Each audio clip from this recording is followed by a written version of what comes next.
Well, of course, the English language is one of the key ways in which we develop a cultural relationship with other parts of the world.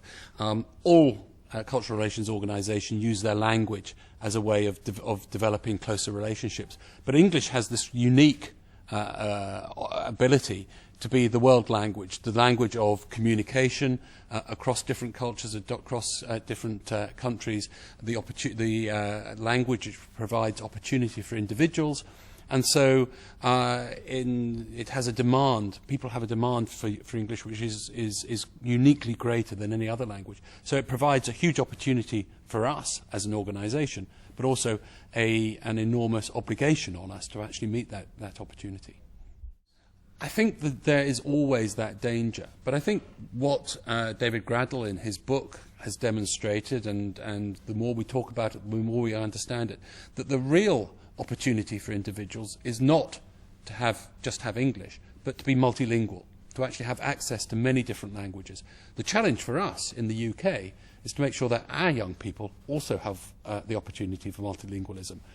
Perhaps we may well become the only monolingual culture left in the world in a few years' time.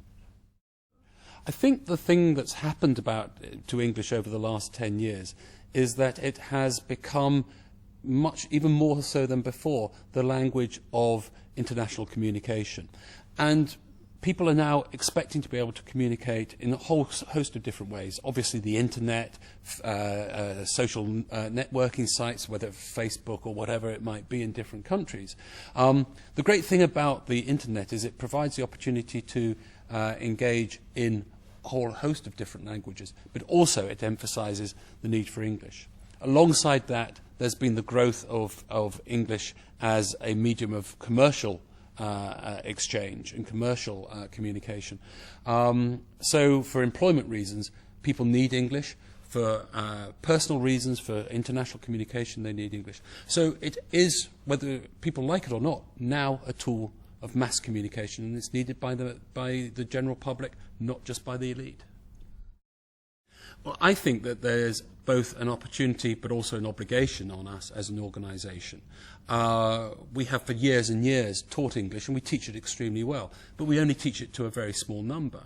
We have this year, I think we'll be teaching something like 380,000 people English, but that's out of an estimated 1 billion people learning English at the moment. So if we're really going to meet that expectation which countries and education systems have on us, then we need to be able to work with the public authorities on development of English in the school system. We need to be able to support teachers as they struggle to become better at teaching English, and we also need to be able to provide English language courses and access for the general mass of learners who aren't going to be able to either get to our teaching centres or perhaps be able to afford it. So we need to provide free to the user English over the internet if we're really going to meet this sort of demands. So the opportunity for us is enormous, the expectation on us is enormous, and we have to develop a whole new suite of English language teaching materials if we're actually going to meet that demand. Well, what I hope that we will get is a very highly valued response from professionals here in India to what is a very provocative book. David's book is very, very provocative. It asks some very difficult questions. It poses some very real challenges. And what I'm looking for is a response from the professional teachers and educators here in India, which will help us understand not just what the needs of India are, but actually what the needs of mass learning of English are going to be right around the world. India can be a case study for the rest of the world.